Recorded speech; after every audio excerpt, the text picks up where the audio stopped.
There is a rule every great army believes, a truth carved into doctrine long before the first shot ever cracks across a battlefield. Mobility belongs to the armored. Speed, surprise, maneuver. These, commanders insist, are the gifts of tanks, half-tracks, armored cars, machines of steel, machines of intimidation, machines that look like war. And because of that rule, another assumption followed naturally, almost lazily. You do not win campaigns with something that looks like a toy.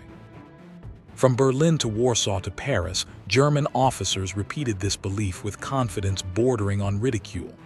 When early reports reached Wehrmacht headquarters describing a small American vehicle, open-topped, doorless, barely higher than a man's chest, officers laughed. The communiques called it light, Spiels you Gott, a plaything, a 1,000-kilogram toy. The German general staff dismissed it outright. Too small to matter, too fragile to matter, too exposed to matter. They believed no army could rely on such a machine for real reconnaissance, much less for offensive maneuver. And they believed no commander would dare press such a flimsy contraption into the heart of a battlefield dominated by 20 to 30-ton panzers. Why would they fear a vehicle with no armor, no turret, no sides? Why fear something that at first glance seemed barely more than an engine bolted to a frame? After all, Germany had the Panzer IV, the Tiger, the half-track, vehicles that shook the earth.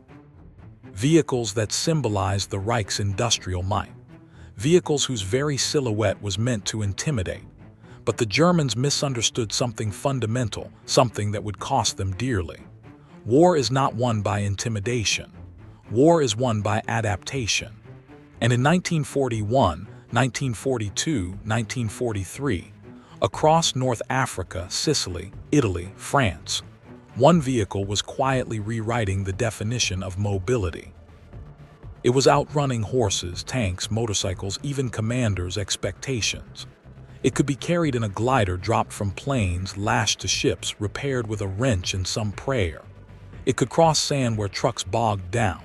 It could slip through hedgerows where armor could not squeeze. It could move men, messages, ammo, wounded, anything, anywhere. Its top speed, 65 miles per hour. Its turning radius, practically a pirouette. Its reliability, borderline mythic. But the Germans didn't understand any of that, not yet. Because to understand the Jeep, you had to ride in one. You had to feel the wind blast your face as you shot across a ridge at midnight. You had to feel the engine hum as you bounced up a slope where no vehicle had business climbing. You had to grip the dash as the ground dropped beneath you and realize this was not a toy. This was liberation on four wheels. Its power wasn't in armor. Its power wasn't in guns. Its power was in freedom of movement, the purest, oldest advantage in the history of war. And on the front lines, no one understood that better than Lieutenant William Bill Putnam, a 26-year-old reconnaissance officer from Michigan. Putnam wasn't a tank commander. He wasn't a pilot. He didn't have maps spread across a command table. He had a Jeep, 2 scouts, a .30 caliber machine gun bolted to a pipe mount, and a job that required nerves made of steel. His world was dust, mud, rain, night, and speed. He learned quickly that the Jeep was not a toy. It was a scalpel, a messenger, a lifeline, a ghost that slipped into enemy lines and returned with answers that saved battalions. To men like Putnam, the Jeep wasn't just transportation. It was identity. It was survival. It was the one machine the Germans should never have ignored. Because in 1943, during one cold morning on the Italian front, one moment born from a simple, almost reckless decision, Hitler's generals finally realized the truth. A worthless toy now ruled the battlefield, and you are about to see how. But first, you must stand in Putnam's boots. You must understand the war he walked into, the stakes he carried, the machine he trusted, and the arrogant belief he was about to shatter. Because in this story, speed means life. Silence means death. And a $2,200 American invention is about to humiliate one of the most mechanized armies on Earth. This is the story of the moment Hitler realized the Jeep was not a joke. It was a revolution. And in 1943, Lieutenant Bill Putnam was driving straight into the jaws of that revelation. Lieutenant Bill Putnam was 26 years old when he first wrapped his hands around the thin steering wheel of a Jeep and realized his war would be fought at eye level with the dirt. He wasn't a tank officer sitting behind inches of steel. He wasn't an artilleryman calculating trajectories from miles away. He was a reconnaissance leader, one of the men tasked with driving into the unknown so everyone else didn't have to. Born in northern Michigan, raised among forests and back roads, Putnam had grown up driving farm trucks that rattled like they were held together with wire and hope. He knew how a machine should feel through the hands, how vibrations meant life, how the pitch of an engine revealed its health, how control came not from force but from respect for the machine's limits. That instinct would keep him alive more than once. When he arrived in North Africa in 1943 with the 1st Infantry Division, he carried no illusions. He'd read the reports about German armored formations. He knew the reputation of the Panzer IV, the dreaded 88 guns, the speed of the SD, KFZ, 222 armored cars. The German reconnaissance battalions were famously aggressive, lightning-fast units designed to probe enemy lines, seize crossings, slip behind flanks, and disrupt communications. But Putnam had something those units didn't. He had the Jeep. Its official designation was the Willys MB, but no one called it that. Soldiers called it what it looked like, a Jeep. Short, square, barely 1.3 meters tall, no doors, no protection. A frame so narrow you could practically scrape hedgerow branches with your elbows. And yet the first time he drove it across the Tunisian desert, kicking up a plume of dust behind him, Putnam felt something German officers couldn't have guessed. This thing could go anywhere. The Jeep could crest dunes that swallowed half tracks. It could cross wadis where German motorcycles tipped and crashed. It could weave through olive groves too tight for armor.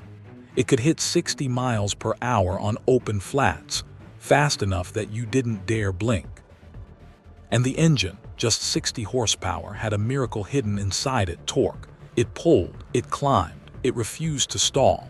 Within weeks, Putnam and his two-man team, Corporal Ray Donovan and Private Ed Vasquez, were covering more ground than any scout platoon he'd ever seen. They probed the edges of German lines. They mapped terrain. They ferried messages when radios failed. They reported enemy armor movements. They brought wounded back from forward positions. They carried ammo forward under fire. The Jeep became their world: thin seats, canvas straps, a shovel and an axe clipped to the side, a jerry can rattling against the rear, a .30 cal Browning on a pipe mount that Putnam himself had helped weld in a workshop tent. They named the Jeep Lulu Bell. Donovan laughed at that. Vasquez pretended to hate it. Putnam didn't care. Machines that carry you through hell deserve names. But the enemy still didn't understand. German dispatches recorded Jeeps as light Geländewagen, light cross-country cars, suitable for officers' errands, too fragile for battle, nothing more than motorized runabouts. They were wrong. And by the time Putnam landed in Sicily in July 1943, the Jeep was no longer just a vehicle. It was a weapon. You see this transformation firsthand during the push inland from the beaches, where American columns snaked up the narrow Sicilian roads toward Troina, Nicosia, and the mountainous interior. German paratroopers and Italian bersaglieri units fought a stubborn withdrawal, blowing bridges, mining roads, ambushing from ridgelines. Convoys slowed to a crawl. Dust clogged everything: carburetors, throats, tempers. But Putnam didn't fight in convoys. He sliced around them. His Jeep darted through gaps between trucks, slipped along goat paths, climbed terraces that looked impassable. While the division slogged forward at 2 or 3 miles per hour, he was racing miles ahead, scouting choke points, spotting German positions, returning with intelligence that saved American lives almost daily. One night outside Nicosia, He found a blown bridge before the column reached it. His report forced a last-minute route change that prevented an ambush the Germans had prepared with 6 machine gun nests and a battery of mortars. A few days later, he discovered an unguarded pass the division used to flank a German strongpoint that could have held them for days. And every time he returned from these missions, dust-caked, eyes stinging, shirt soaked in sweat, one thing became clearer. The Jeep was redefining what reconnaissance meant. It wasn't armored, but it didn't need to be. It wasn't intimidating, but that was its strength. It didn't look like a weapon, but that made it the most dangerous kind. Still, none of this prepared Putnam for what he would face in Italy, because in late 1943 the fighting changed. Sicily's dry hills gave way to the brutal mountains of the Italian mainland, steep, forested, soaked with rain. Roads were few, mud swallowed trucks, supply lines stretched thin. German rearguards fought every yard. Mobility died, except for the Jeep. Putnam found himself climbing trails goats refused to attempt. He ferried wire teams to lay communication lines along cliffs. He transported forward observers to peaks where the view could turn battles. He carried ammunition to machine gun squads pinned on slopes. He evacuated wounded under mortar fire, bouncing so violently they had to grip the stretchers to keep from sliding out. And as winter closed in, one truth became undeniable. Where nothing else could go, the Jeep could. But this flexibility came with a cost, because reconnaissance meant getting close too close. The closer Putnam moved to German lines, the more he felt the weight of his vulnerability. No armor, no cover, no second chances. A single burst from an MG-42 could rip through a Jeep end to end. "Sir," Donovan said one morning as they prepped for a new mission in the Leary Valley, "one of these days, that little engine's gonna carry us straight into a grave." Putnam didn't deny it. He just tightened the straps on the Browning, checked the fuel, and replied quietly, "Not if we get there first." That was his philosophy. Beat danger by outrunning it. Beat fire by outmaneuvering it. Beat the enemy by seeing them first.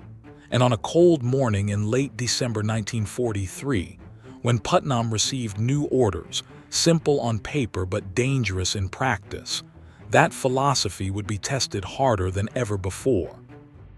The division needed reconnaissance on a German fallback route outside San Pietro. Reports suggested an armored car screen. Possible mines, possible snipers, possible nothing. But the terrain, a maze of narrow lanes, terraces, rock walls, and olive groves, a place no tank could go, a place no half-track could push through, a place only a Jeep could slip inside. Putnam looked at the map, looked at Donovan and Vasquez, looked at Lulu Bell, and without hesitation he said 3 words: "We're going in." He didn't know that this mission, this single reconnaissance run, would become the moment that shattered German confidence in their own mobility doctrine. He didn't know Hitler would receive a furious report because of what was about to happen. He didn't know the Jeep was about to prove, in one violent instant, that the battlefield now belonged to speed, daring, and American ingenuity. He just turned the key, and the little engine came to life. The Jeep growls beneath you as dawn breaks over the Leary Valley, a pale slice of light creeping across the olive groves and stone terraces. The air is cold enough to sting your cheeks. Your breath forms white clouds that drift away behind you as Lulu Bell rattles down the dirt track. There is no armor around you. No steel plates, no protective cupola, just thin metal, open air, and 3 men trusting a machine that weighs barely a ton to carry them into the jaws of a German rearguard. Putnam sits at the wheel. Donovan mans the Browning. Vasquez scans the trees with binoculars. The Jeep bounces hard over a set of exposed roots and the suspension squeals, but Putnam doesn't slow. He can't. Speed is his only shield. Ahead, the terrain narrows. A stone wall on the left, a steep drop on the right, barely wide enough for the Jeep. The sun climbs, lighting the valley floor. Somewhere down there, German armored cars, likely SD, KFZ, 222s prowl the roads. Their 20 cannons can shred a Jeep in 3 seconds. You keep moving. The mission is simple in words, impossible in execution. Penetrate German lines, identify their withdrawal route, and get out alive. Putnam checks his wristwatch. 6:30 hours. He estimates he has 45 minutes before German patrols sweep the area, maybe less. The jeep races forward. The wind roars. The engine hums. The valley opens around you. Putnam grips the wheel tighter as the lane descends toward a fork, left toward the orchards, right toward a narrow farm track. He studied German patterns. He knows armored cars need space. They avoid tight paths where turning is difficult. Right, Putnam says. They swing into the track, scraping olive branches along the jeep's frame. Donovan mutters a curse, ducking as a branch snaps across his helmet. 2 minutes pass. 3. The track widens. A stone farmhouse appears ahead, half ruined. Smoke wisps from a chimney, too thin, too deliberate. Putnam slows. Movement, Vasquez whispers. Putnam sees it now, a figure ducking behind a cart. Another shadow shifting inside the farmhouse. German outpost. Putnam has 2 choices: reverse and give away their presence, or blast through and pray the enemy hesitates at the sight of a vehicle moving far too boldly to be a reconnaissance element. He chooses the latter. Hold on. He slams the accelerator. The jeep lunges forward. Gravel spits behind the tires. Donovan snaps the Browning up, bracing himself. As they close the distance, 40 yards, 30, 20, Putnam sees the shock on the Germans' faces. This isn't how Americans are supposed to fight. Not in a toy car, not with such audacity. A rifle cracks. A round snaps past Putnam's ear. Donovan fires. The Browning barks, brass casings bouncing into the Jeep's floorboards. The German outpost dissolves into chaos. Putnam doesn't stop. He doesn't even think about it. He drives straight through the courtyard, past the cart, past the farmhouse door, past 2 Germans stumbling for cover. Lulu Bell roars like a furious animal, engine screaming as Putnam shifts gears. They burst onto the far side of the property and race down a slope littered with stones and bushes. Donovan shouts over the wind, "Sir, they're gonna come after us." "They're too surprised to remember how," Putnam replies. But he knows something else. Gunfire attracts attention. German attention. They need to disappear, fast. The jeep barrels into a set of terraces. Putnam zigzags, letting the engine's torque pull them up inclines that look insane from the driver's seat. The vehicle bucks and shudders, but it climbs. At the top terrace, Vasquez leans forward urgently. "Sir, look!" Putnam lifts his gaze. A quarter mile ahead, nestled between 2 stone walls, sits a German armored car. Turret forward. Engine idling. A 20 cannon sweeping slowly left to right. SD, KFZ. 222, close, too close. Putnam kills the engine instantly. Silence falls except for the faint metallic clatter of the armored car. They're unseen for now. The armored car pauses, its turret halts. Then it swivels toward their direction. "Don't move," Putnam whispers, but the jeep sits exposed on the terrace. No cover, no concealment.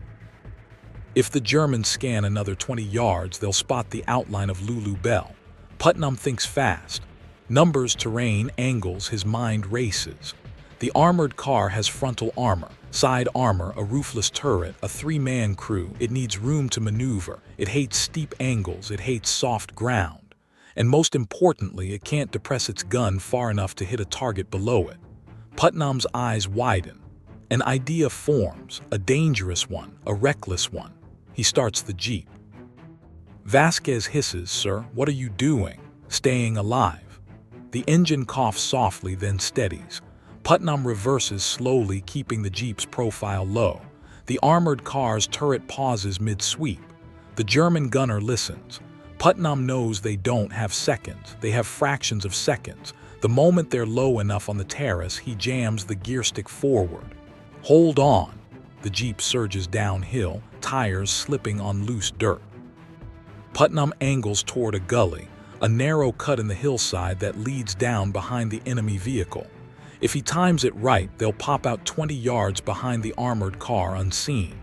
If he times it wrong, they'll roll the jeep and die broken at the bottom. The descent becomes a controlled fall. The Jeep skids sideways. Donovan braces himself on the Browning mount. Vasquez grabs the windshield frame to steady himself. "Easy, easy," Putnam mutters. They hit the gully. The Jeep slams into the trench like cut and jolts violently, but it holds. Putnam floors it. The gully snakes downhill. Rocks scrape the undercarriage. Branches claw the air.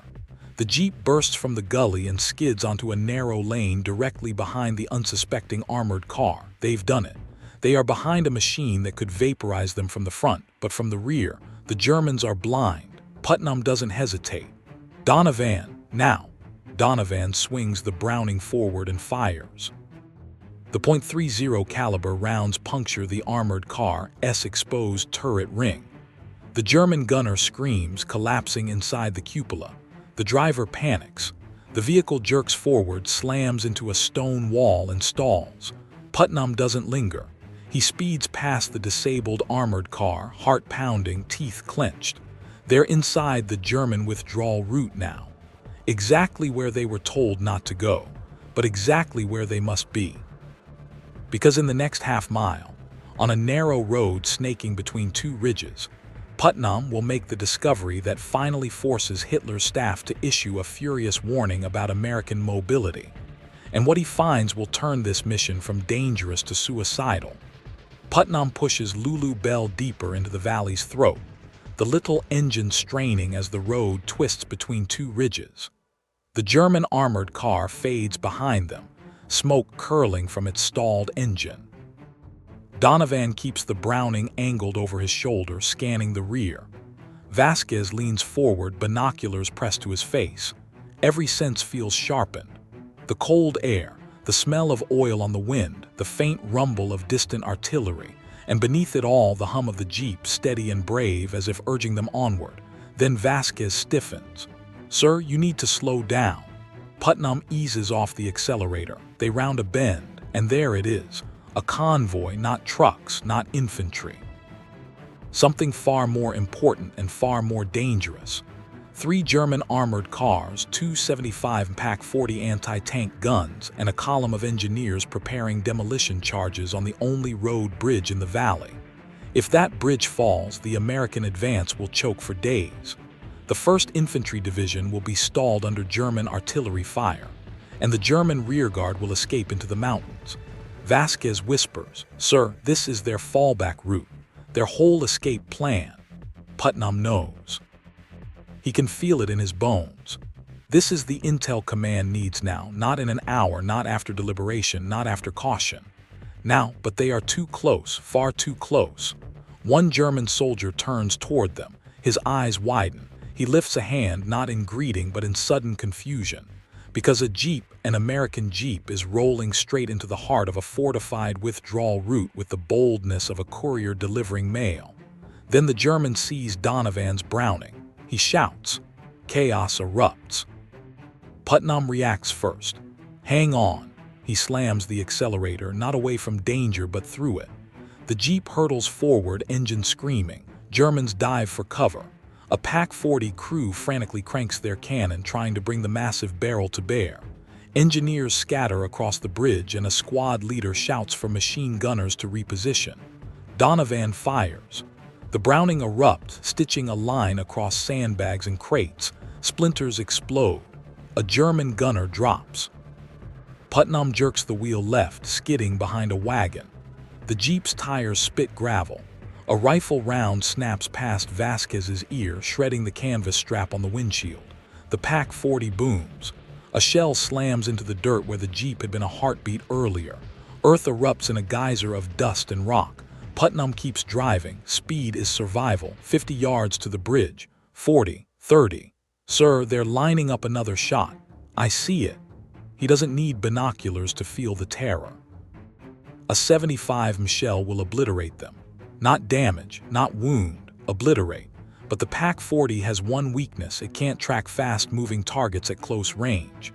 Putnam hugs the ridge wall, forcing the cannon crew to rotate faster than the gun can pivot. 20 yards. Donovan fires again, shredding the sandbags around the anti-tank crew. One man falls backward, clutching his shoulder. Another tries to reload. Putnam floors it. The Jeep streaks across the first planks of the bridge. Then a shout rises from the German engineers. "Sprengt die Brücke, blow the bridge." Putnam's blood runs cold. "They're going to detonate," Vasquez screams. But Putnam is already thinking in milliseconds. If they blow the bridge while the Jeep is on it, they die. If they blow it after the Jeep passes, the entire division loses its only route forward. If they don't blow it at all, German reinforcements will use it. There's only one solution: beat the explosion. Putnam leans forward, gripping the wheel so hard his knuckles white. "Hold tight," the engine roars. Wood rattles under the tires. The wind tears at their faces. Behind them, a German engineer slams a plunger. Nothing happens, a misfire. Putnam doesn't thank luck. He doesn't even breathe. He just keeps driving because he knows misfires don't last. Behind him, a furious voice screams, "Wiederholen, again!" Putnam glances back. 2 German soldiers race to reprime the detonator. He has seconds, maybe 2, maybe 1.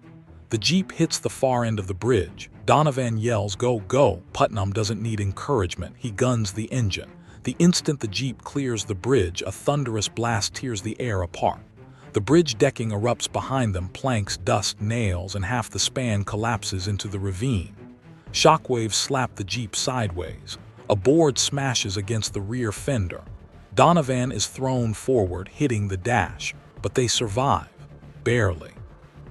Putnam doesn't stop until the Jeep skids to a halt behind a stone wall.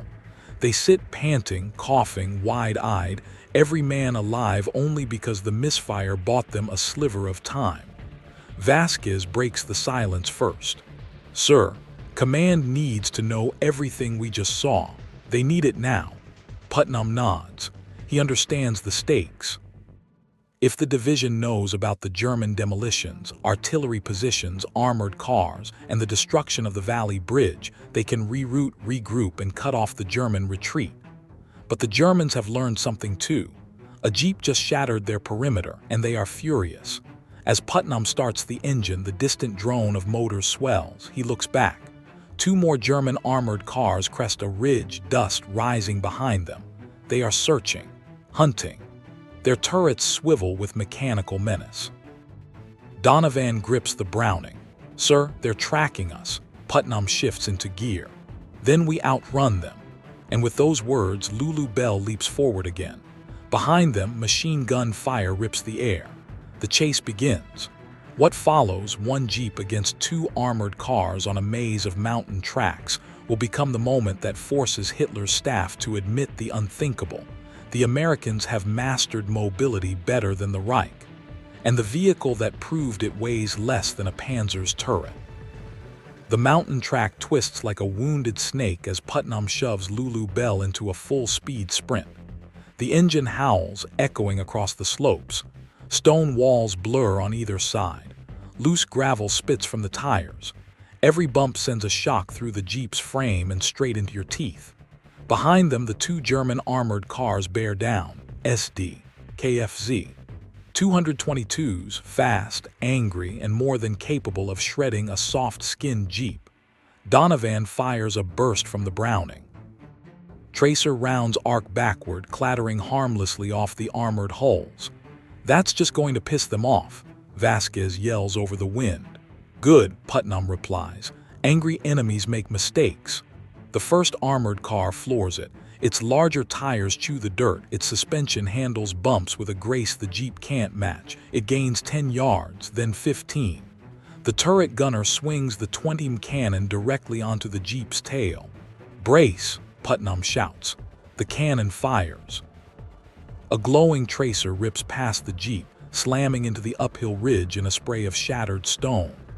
Putnam jerks the wheel, fishtailing dangerously close to the cliff edge. Vasquez grabs the dashboard to steady himself. Another round, closer. Hot metal screams over their heads. Putnam scans the terrain, trees, rocks, gullies, searching for any angle, any trick. The armored car is faster on straightaways. The Jeep is faster in chaos. So Putnam creates chaos. He cuts hard left. Lulu Bell leaps off the main track and plunges into a terraced olive grove. Branches whip their faces. Tires dig into soft earth. The Jeep bounces violently across the narrow terraces, each drop a sharp jolt. The armored cars follow, crashing through stone-retaining walls, skidding across terraces not meant for heavy vehicles. The lead 222 struggles to aim its cannon downward at such sharp angles. Putnam sees his window, a narrow gap between two terraces, just a few feet wide. Barely enough for Lulu Bell to squeeze through. Too narrow for anything else. He guns it. The Jeep bursts through, rocking violently as its wheels drop into the gap. Donovan nearly loses his grip on the Browning. Vasquez ducks to avoid an overhanging branch. The first armored car attempts to follow. It tries to angle into the gap. Its wheels scrape stone. Its turret slams the ridge wall. The vehicle shudders to a halt, stuck halfway like a rhino jammed into a doorway. Crew panics, shouting, reversing, trying desperately to free themselves. Vasquez whoops, "They're wedged, they're stuck." "Not for long," Putnam warns. "Second one's coming."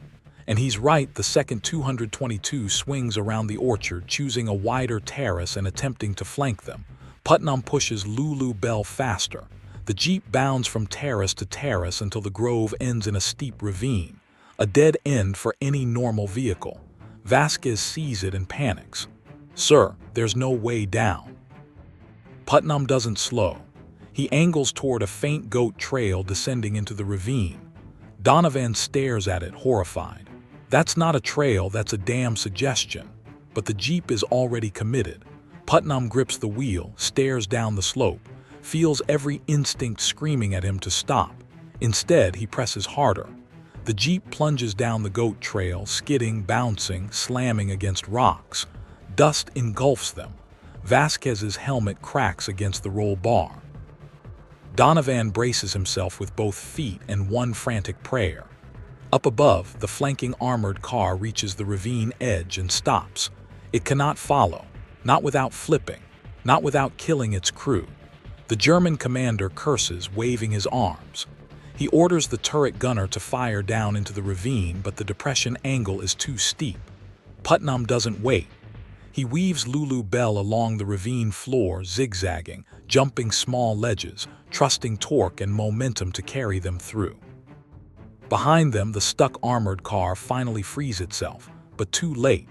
It reaches the ravine edge and screeches to a halt, joining the other in helpless fury. Both turrets track uselessly. Both crews shout in frustration. But Lulu Bell, that tiny machine the Germans dismissed as a toy, is now deep inside terrain where German armor cannot survive 5 minutes. Now the chase changes. The armored cars vanish behind the ridges. The sound of their engines fades. German voices echo faintly in frustration. But Putnam doesn't relax.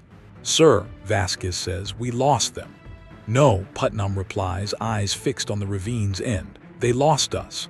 And now comes the hardest part, getting home alive with the intel. Putnam navigates toward a narrowing in the ravine, guiding the Jeep up a slanted rock shelf. Tires slip. The engine strains. Dust fills the air. But Lulu Bell climbs, clawing her way upward like she refuses to give up. They crest the top. Before them lies a stretch of broken woodland and low hills that lead back toward American lines, but also dotted with German listening posts and stragglers. Donovan wipes his forehead. "Sir, how far?" "4 miles, Putnam answers, "maybe 5. And Germans everywhere between." Putnam nods. "We'll go around them." He revs the Jeep. They move through the trees, keeping low, weaving between trunks. Twice they stop as German patrols march by, once just 30 yards away. Donovan quietly resets the Browning's charging handle. Vasquez counts the shadows. They wait, they breathe, they move again. Then halfway home, Vasquez sees movement ahead, a German squad, 6 men digging in along a ridge. If the Jeep crests the rise, they'll be seen instantly. Putnam kills the engine.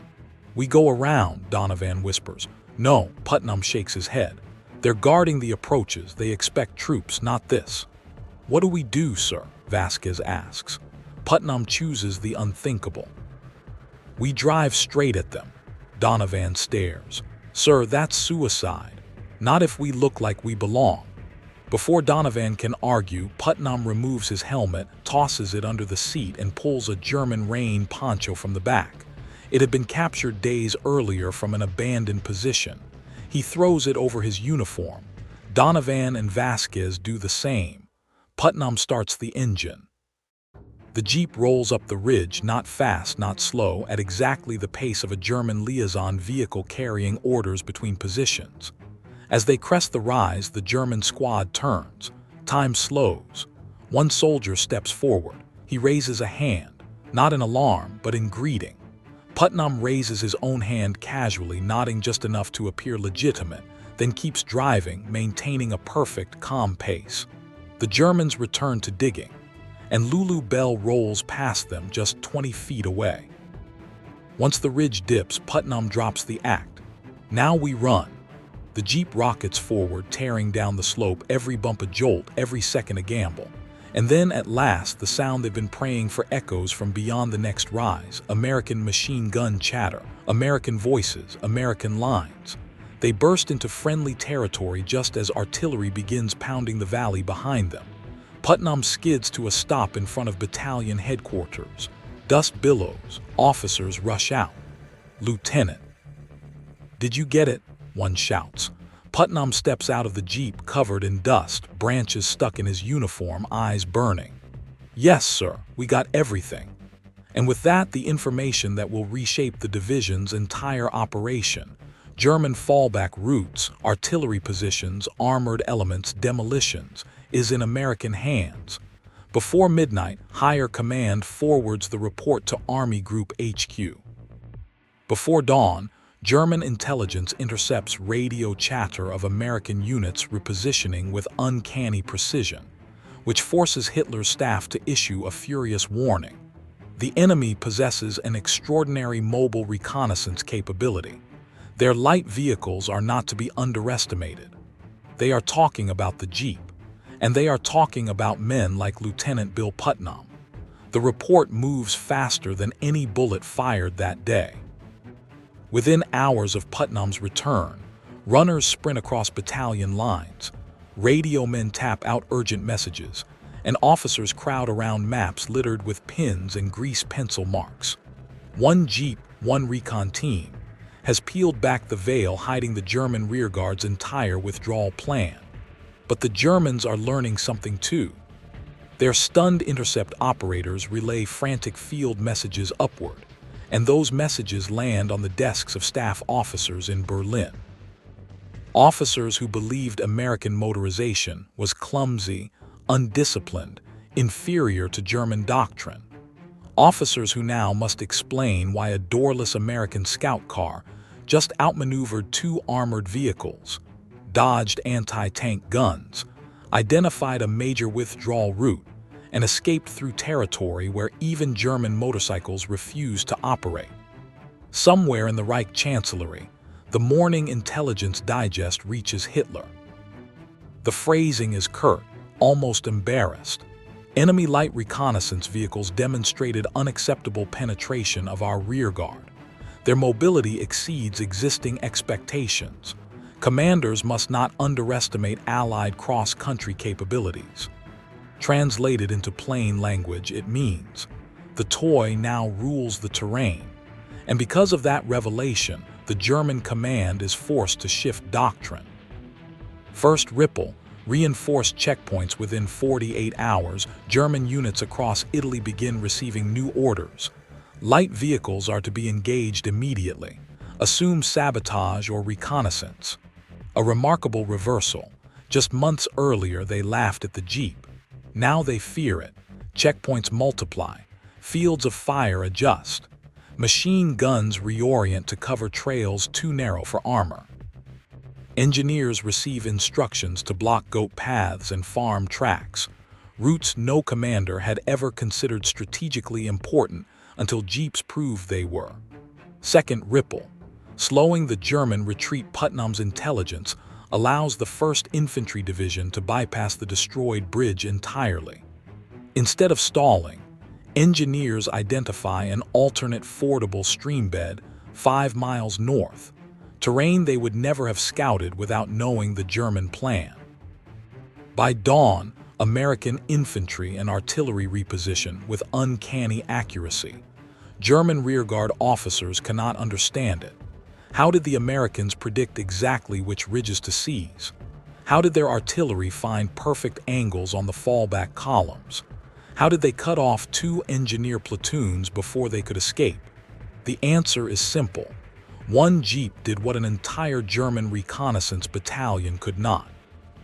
Third ripple, a crushed illusion until now. German command believed they alone understood operational maneuver. Blitzkrieg, lightning war, was their invention. But the jeep changes that equation. The jeep shows the Americans have something else: relentless mobility at the lowest level. Battalion commanders can move at 20 miles per hour. Platoon leaders can redirect units instantly. Scouts can reach any terrain. Engineers can deliver charges to cliffs or rivers. Forward observers can climb mountains that armor cannot reach. Every officer gains wings. Blitzkrieg is no longer a German monopoly. Fourth ripple, a new style of war emerges when the Allies break through the Gustav Line and later prepare for the Normandy landings. They redesign operations around a truth Putnam's mission illustrates. Mobility is not about armor. Mobility is about access, and jeeps can access everything. Across North Africa, Sicily, Italy, France, and the Ardennes, jeep teams infiltrate where tanks dare not tread. Through vineyards, forests, rubble, swamps, village alleys, and river crossings no armored commander would risk. By 1944, the jeep becomes the backbone of long-range recon patrols, road security units, forward artillery spotting teams, rapid medical evacuation, ammunition shuttles, field repair runs, command liaison, night raiding detachments, guerrilla coordination, airborne pathfinder teams. Even generals begin to rely on the jeep's speed to maintain battlefield awareness. Eisenhower himself later writes that the jeep, alongside the C-47 and the landing craft, won the war. But the deepest ripple begins after Putnam's report spreads across German lines. Fifth ripple, fear, not fear of the jeep as a machine, fear of what it represents, fear of an enemy who can appear where no one should be able to appear. German soldiers begin reporting ghost vehicles slipping through orchards and over hillsides. Commanders joke grimly about cursed American goats, weaving in and out of terrain like specters. In Italy, one German major writes, "Their light cars move through the mountains as though guided by devils. We cannot predict or contain them." Imagine what that implies. An entire army trained in rigid doctrine, reliant on carefully structured roads, now grapples with an enemy that operates with fluidity and daring.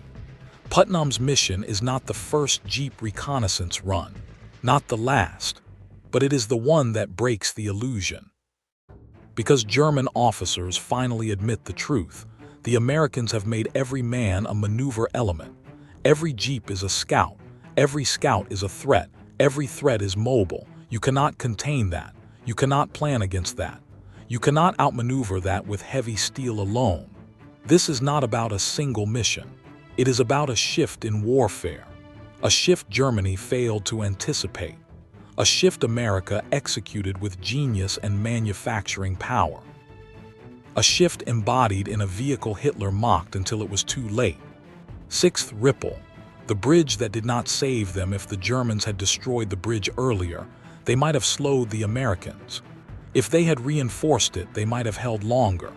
If they had placed armor at the ridge, they might have killed Putnam and his team. Instead, they realized too late that a jeep had penetrated their defenses, mapped their fallback, and outrun their armored response. By the time the bridge collapses behind Putnam, the strategic damage is done. German units retreating through the valley are caught under American artillery fire within hours. 2 armored cars are abandoned. 3 engineer squads are overrun. Communications break down.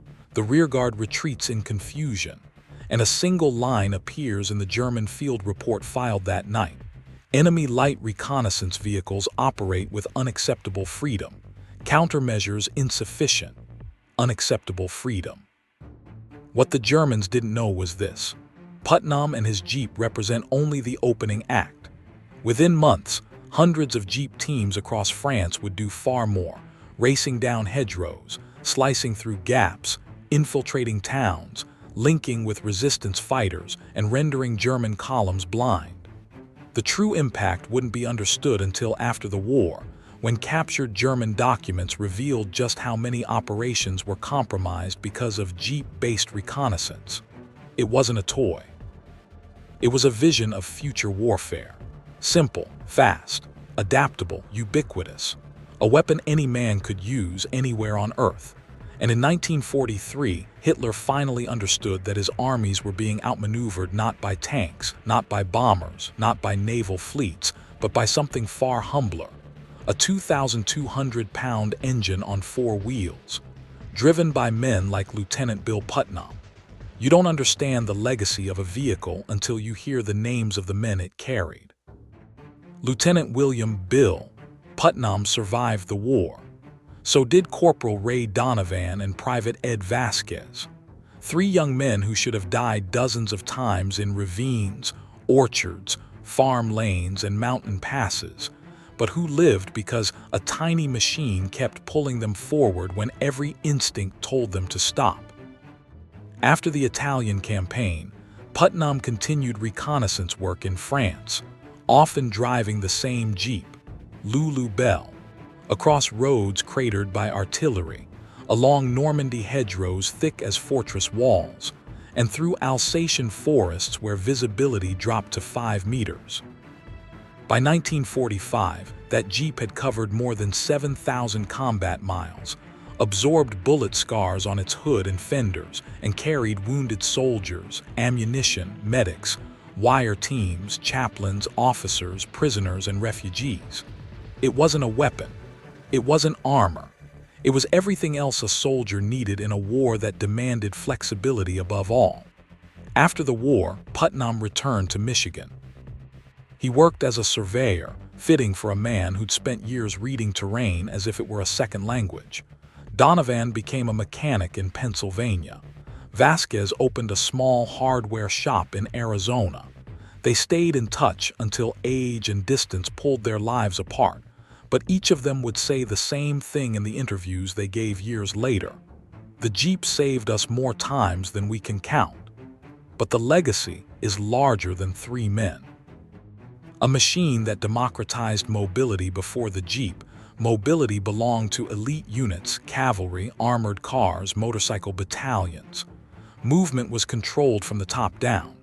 The Jeep changed that. It made the private mobile. It made the sergeant mobile. It made the lieutenant, the artillery observer, the engineer, the medic, all of them mobile. It allowed every man to act instantly, not after orders trickled through layers of logistics. More than 640,000 Jeeps rolled out of American factories during the war. They served in every climate on Earth: deserts, jungles, mountains, tundra, swamps. They crossed rivers, beaches, minefields, ridgelines, vineyards, steppe, forest roads, frozen lakes. Even the Soviet Third Guard's tank army used them for command and control. Even the British SAS used them for deep penetration raids in the desert. Even partisans in Yugoslavia and France relied on them to move supplies under darkness. The Jeep became a symbol, not of power but of reach. Anywhere a man could walk, a Jeep could follow. Anywhere a tank could not go, a Jeep went first. The moment Hitler understood captured German documents later revealed a shift in tone after Putnam's run and countless others like it. Reports changed from dismissive to anxious, from mocking to deeply concerned. One officer wrote, "Enemy light cars move with a freedom we cannot match. They deny us the ability to prepare stable defenses." Another noted, "Their scouts arrive where roads do not exist." And perhaps most telling of all, "We assumed they were toys. That was our mistake." What these officers didn't know was that American soldiers often felt the same way, until the Jeep proved itself, again and again, in the places no other machine could go. The human legacy: think of the wounded carried to safety in its back seat. Think of the messages delivered under fire. Think of the artillery barrages corrected because a jeep hauled an observer to a hilltop in the rain. Think of the paratroopers guided to their objectives by pathfinders driving tiny blackout jeeps through pitch-black fields. Think of the commanders kept alive because a jeep moved them out of artillery zones seconds before impact. Think of the thousands of reconnaissance missions, named, unnamed, forgotten, where a jeep's speed made the difference between life and death. The scale is staggering, but the personal stories are what endure. A soldier in the 36th Division once wrote, "It felt like the jeep understood what we were trying to do. It just went." Putnam would have agreed. After the war, when the fighting stopped, jeeps didn't retire. They crossed into civilian life, became ranch vehicles, mail carriers, fire department rigs, mountain rescue trucks, hunting companions. They built roads, farms, and towns. They carried families instead of wounded men. They hauled supplies instead of ammunition. The world embraced them because the world had watched what they did in war. And the men who drove them, many lived long lives, quietly, without fanfare.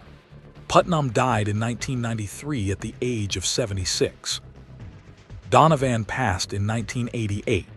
Vasquez lived to see the turn of the millennium. But to this day, reenactors still paint Lulu Bell on jeeps at WWII events. To this day, collectors restore war-worn Willys MBs to running condition. To this day, soldiers in modern armies still use vehicles built on the jeep's fundamental design principle. Mobility is survival. Why this story matters now? Because the jeep teaches a timeless lesson. Do not underestimate the simple. Do not mock the humble. Do not assume that the small cannot reshape the world. German officers believed only armor could dominate the battlefield. What they did not understand, until men like Putnam proved it, is that wars are won by the force that adapts fastest. A force that can move anywhere, anytime, under any condition, with courage and creativity guiding the wheel. That force in World War II rode on 4 skinny tires and a steel frame a farmer could repair in 10 minutes. And because of that force, tens of thousands of soldiers lived to see their families again. If this story moved you, please hit that like button. Every click tells the algorithm this piece of history is worth remembering. We're dedicated to rescuing these forgotten stories from the archives. If you want to join us on this mission, please subscribe and turn on notifications. Where are you watching from? Drop a comment with your city or state and tell us if someone in your family served. Thank you for ensuring that Lieutenant William Bill Putnam and the countless men who rode into danger on the backs of these humble jeeps do not disappear into silence. They deserve to be remembered.